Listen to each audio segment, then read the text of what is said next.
Good morning, all of you. How are you? I hope you all are fine at your home. Today we read lesson number 12, respiration in the plants. हम लोग पढ़ रहे हैं पादपों में जनन।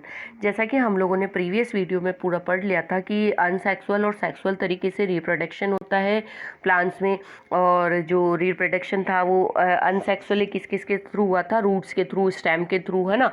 और जो सेक्सुअल रिप्रोडक्शन हुआ था वो किसके थ्रू हुआ था, यहाँ पर बताया मैंने आपको, फ्रूट्स के थ्रू। तो अब हमने पूरा सब कुछ पढ़ लिया था। देन अब आज हम लोग पढ़ रहे हैं इसका पेज नंबर 138 पर आ जाइए बच्चों। इसका फर्स्ट पॉइंट है हमारा फ्रूट्स एंड सीड फॉर्मेशन, कि फ्रूट्स और जो सीड्स होते हैं वो कैसे बनते हैं। After fertilisation the ovary grows into the fruit and parts of the over fall on the fruits ripened ovary. कि क्या होते हैं, जब ये पादप जो होते हैं इसमें निषेचन की क्रिया के बाद में ये क्या होते हैं, अंडाशय में परिपक्व हो जाते हैं, मतलब एडल्ट हो जाते हैं, ग्रो कर लेते हैं, फ्रूट बन जाते हैं। और उसके बाद में ये क्या करते हैं, फ्रूट बनकर राइप हो जाते हैं। और जो कुछ राइप नहीं हो पाते हैं वो फ्लावर्स जो होते हैं वो क्या करते हैं, मुरझाकर वहीं गिर जाते हैं, और वो क्या बन जाते हैं, सीड्स बन जाते हैं। सीड्स बनकर वापस डेवलप होकर ओव्यूल में, और वो क्या बन जाते हैं, वापस फ्रूट बन जाते हैं। Some fruit are freshly juicy and such are the mango, apple, oranges. कुछ जो है जूसी फ्रूट्स बनते हैं, कुछ कैसे बनते हैं, वॉलनट्स और ये आलमंड्स जो होते हैं ये कैसे होते हैं, हार्ड फ्रूट्स की कैटेगरी में होते हैं।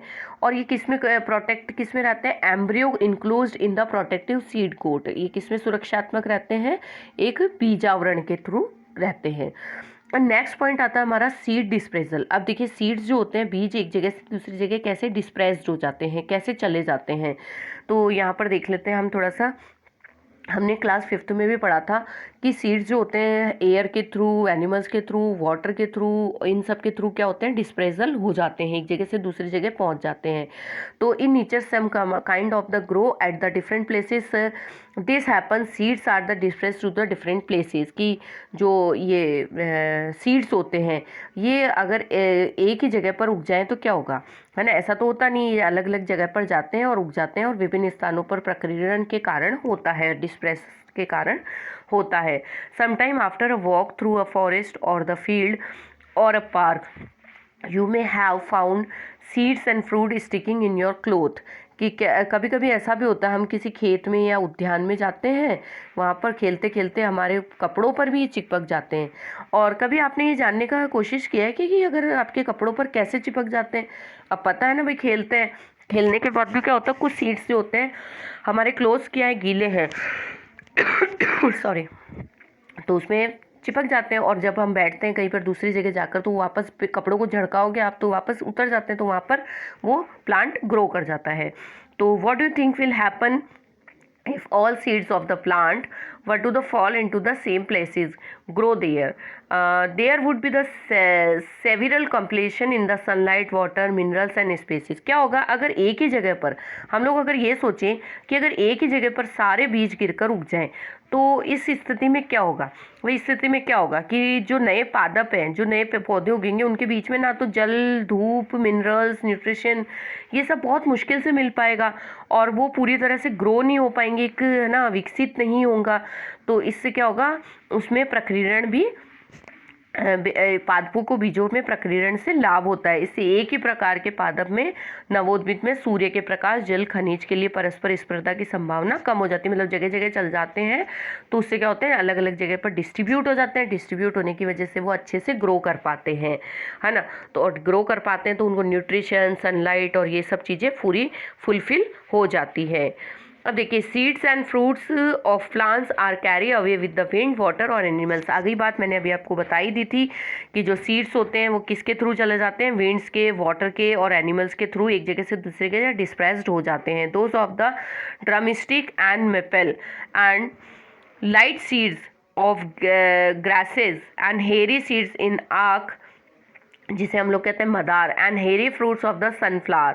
ये क्या होते हैं, देखिए पादपों में जो है ये जंतुओं के द्वारा, पवन जल द्वारा होता है। अब जो ड्रमस्टिक तथा मैपिल जैसे जो फूल होते हैं वो पंखयुक्त बीज होते हैं। तो घास में क्या करते हैं, हल्के बीज होते हैं तो उड़कर सूरजमुखी के उड़कर क्या चले जाते हैं, दूसरी जगह पर चले जाते हैं और क्या हो जाते हैं, वापस प्रकीर्ण हो जाते हैं या फर्टिलाइज हो जाते हैं। ऐसे बीजों अथवा फल के आवरणों को स्पंजी और तंतु में होते हैं, मतलब ये कैसे होते हैं, बिल्कुल रेशेदार होते हैं, है ना। These fruits are usually develop floating ability from the spongy and fibrous, है ना, स्पंजी होते हैं और फाइब्रस होते हैं क्योंकि उड़कर चले जाते हैं। कोकोनट हो गया, है ना। अब some seeds are dispersed by animal, कुछ होते हैं जो एनिमल्स के थ्रू चले जाते हैं, जिसमें कांटेदार जो होते हैं उनकी बॉडी पर चिपक जाते हैं, एनिमल्स की बॉडी पर चिपक जाते हैं, तो कांटेदार होने की वजह से वो वहाँ पर दूसरी जगह जहाँ पर भी वो बैठते हैं एनिमल्स, दूसरी जगह जाकर डिस्प्रेस्ड हो जाते हैं। ओके, और यही चीज़ है, some seeds are dispersed when the fruits burst, कुछ होते हैं कि जब फ्रूट राइप हो जाता है, पूरा फ्रूट पक जाता है, तो पकने के बाद क्या हो जाता है, वो फट जाता है ना। फटने से उसके जो अंदर के बीज होते हैं, जो सीड्स होते हैं, वो सडन जैक कर जाते हैं, बिल्कुल जगह जगह गिर जाते हैं, है ना। और गिरने की वजह से वो दूर भी गिरते हैं, अचानक से फटता है ना फ्रूट तो दूर तक चले जाते हैं, तो इस वजह से डिस्प्रेस्ड हो जाते हैं। And spread far from the present plant, this happen in the case of the coaster and the balsam. तो ये किसके एग्जाम्पल है, ये ऐसे फ्रूट्स जो होते हैं ये किसके एग्जाम्पल है, इन्हें हम लोग बोलते हैं कि यूरेना और जेंथीनियम जो होते हैं इस टाइप के होते हैं। अब यहाँ पर देखिए, यहाँ पर हम लोग वो फोटो में भी दिखाई दे रहा है, जो हेरी fruits of the sunflower and the हेरी सीड ऑफ द मदार आख, ये दिखाई दे रहे हैं आपको, ये कैसे हैं, रेशेदार है। रेशेदार का मतलब हो गया फाइबरी और हेरी फ्रूट्स हो गए। इसके अलावा यहाँ पर seed of the drumstick and the maple, यहाँ पर ये दिखाई दे रहा है, ये है सेजिन, सेजिन बोलते हैं इसको हिंदी में, और द्विफल बोलते हैं, इनके बीज हो गए। देन ये नेक्स्ट वाला क्या है, जेनेथियम। जेनेथियम ये जो ऐसा है, ये एनिमल्स के थ्रू चिपक जाता है उनकी बॉडी पे, और उनकी बॉडी पर चिपक कर क्या करता है, दूरस्थ स्थानों पर ले जाया जाता है। तो यहाँ तक ये चैप्टर हमारा आज कंप्लीट हो गया है कि सीड्स जो होते हैं वो कैसे डिस्प्रेजल हो जाते हैं। मतलब डिस्प्रेजल का मतलब बच्चों यही है कि ट्रांसफॉर्मेशन, मतलब बीजों का, है ना, जो बीज होते हैं, जो सीड्स होते हैं, उनको ट्रांसफॉर्मेशन की, एक जगह से दूसरी जगह जाकर वो ट्रांसफर हो जाते हैं और वहाँ जाकर उग जाते हैं। तो इस जो ट्रांसफॉर्मेशन का जो ये है पोर्शन, इसे ही क्या बोला जाता है, डिस्प्रेजल ऑफ द फ्रूट्स बोला जाता है। ठीक है, तो ऑलमोस्ट आपको आई थिंक ये पूरा चैप्टर समझ में आ गया। कुछ इसके कीवर्ड्स हैं बच्चों, एसेक्सुअल रिप्रोडक्शन, एसेक्सुअल रिप्रोडक्शन में मैंने आपको बताया था अलैंगिक जनन जो था, बडिंग क्या था, मुकुलन था, एम्ब्रियो भ्रूण, है ना, फर्टिलाइजेशन प्रकीर्ण, देन फ्रिगनेशन निषेचन, जेमेटिस खंडन, और हाइफा इसे युग्मक बोला गया था, ओव्यूल जिसे हम लोग बीजांड बोलते हैं, पॉलन ग्रेन था। ये सारे वर्ड्स अभी हम लोगों ने देख लिए हैं सारे, है ना, जाइगोट जो था, पुंकेसर, और ये चीज़। अब इसके थोड़े से हम लोग समरी ऑफ द चैप्टर देख लेते हैं एक बार कि हम लोगों ने क्या सीखा। फर्स्ट है, all organism multiply with the reproduction their own kind, कि सभी जीव जो होते हैं अपनी किस्म को बनाए रखने के लिए जनन या गुणन करते हैं। In plants there are two modes of the reproduction, asexual और सेक्सुअल, दो तरीके से होता है जनन पादपों में, एक तो अलैंगिक और दूसरा लैंगिक, ये भी बात आ गई। There are several method of the asexual reproduction such as the fragmentation, budding, spore formation, वो चारों मेथड आ गए कि जो अलैंगिक जनन होता है उसमें खंडन, मुकुलन, बीजाणु निर्माण, ये सब विधियों के द्वारा होता है। Sexual reproduction involve the function of the male और फीमेल जेमेट्स, ये किसमें होता है, लैंगिक जनन नर और मादा युग्मकों का युग्मनज होता है। In vegetative preposition are the plants are produce more different vegetative parts of the leaves and stem and roots, जो कायिक प्रवर्धन की होता है वो पत्तियों, तनों और मूल जैसे कायिक नए भागों में जाते हैं। नेक्स्ट हमारा जो फ्लावर्स होते हैं वो पादप का क्या होता है, जनन अंग होता है, part of the reproductive part of a plant, है ना, मतलब जो फ्लावर से ही ये क्या करते हैं, रिप्रोडक्ट करते हैं। अब फ्लावर में भी the unisexual with the either male और the female reproductive part, flowers में भी क्या होते हैं, दो तरह के तंत्र होते हैं, अंग होते हैं, जिसे नर और मादा बोला जाता है हिंदी में। Then the male germinate are found inside the pollen grain और female germinate are the found in the ovule, जो नर नर वाला जो पोर्शन होता है उसे हम लोग बोलते हैं नर। मादा युग्मक बीजांड में होते हैं और नर युग्मक किस में होते हैं, पराग कणों में होते हैं। तो और आगे और देख लेते हैं इसका ही नेक्स्ट पॉइंट देखिए आप बच्चों।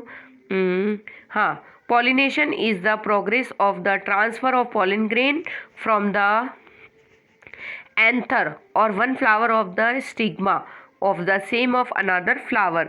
जो ये किसी पुष्प के परागकोश में उसी पुष्प अथवा किसी पुष्प के परागकणों को स्थानांतरित करने का प्रक्रम परागकण कहलाता है। ओके बच्चों, समझ में आ गया। अब नेक्स्ट है pollination takes places in plants with the help of wind, water और इंसेक्ट्स। किसके द्वारा ले जाया जाता है परागकण, जो होता है पवन, कीट और जल के द्वारा एक जगह से दूसरी जगह ले जाए जाते हैं। The function of a male female germinate is called fertilisation. इस क्रिया को क्या बोला जाता है, निषेचन बोला जाता है। Fruits is the matter ovary whether ovule develop into the seed which contains the developing embryo। जो निषेचित अंड होता है वो युग्मनस कहलाता है और ये विकास किसका किस में होता है, भ्रूण में होता है। और नेक्स्ट पॉइंट है फ्रूट इज द मेज्योर, ये तो हो गया। Seeds dispersal is the aided by wind, water and animals. फल जो है एक परिपक्व हाँ, बीजों का प्रकीर्णन पवन अथवा जल और जंतुओं के द्वारा होता है। इसके ऊपर वाला बता देती हूँ। फल एक परिपक्व अंडाशय है जबकि बीजांड बीज में विकसित होता है और बीज में विकासशील भ्रूण में होता है। नेक्स्ट लास्ट वाला पॉइंट देख लीजिए बच्चों। Seed dispersal help to the plants to prevent overcrowding, avoid composition is the sunlight, water, minerals and the invade new habitats. जो सूर्य का प्रकाश होता है, जल होता है, खनिज के लिए स्पर्धा कम हो करने के लिए नए आवासों के लिए अधिग्रहण में सहायक होता है। क्या चीज़ होती है वो, बीज प्रकीर्णन। मतलब ये जो सीड डिस्प्रेजल है ये एक इम्पॉर्टेंट प्रक्रिया होती है। इससे क्या होता है, जो सीड्स होते हैं वो एक जगह से दूसरी जगह जाते हैं और ज़्यादा फर्टाइल होते हैं और ज़्यादा इंपॉर्टेंट होते हैं। ये हमारा चैप्टर है यहाँ पर कंप्लीट हो चुका है। इसके क्वेश्चन आंसर्स मैं आपको पीडीएफ भेज दूंगी, उसके थ्रू आपको इसको करना है। ओके बच्चों, तो आपको कोई भी डाउट या कोई भी क्वेरीज होगी तो आप कमेंट बॉक्स में लिखकर भेज दिए। बाकी ये जो डायग्राम्स बच्चों इसके साथ अटैच होते हैं ना, ये आपको everything draw in your notebook आपको करनी ही है, कॉपी में बनानी ही है। और जितने भी जो आए हैं ना, तो हम लोगों ने ये चैप्टर कंप्लीट कर लिया है आज इसके चारों वीडियो में, और आप लोगों को इसको कॉपी में करना है। इसका पीडीएफ इसके साथ मैं आपको सेंड कर दूंगी। Okay, keep your learning, stay home, stay safe, all the best, thank you.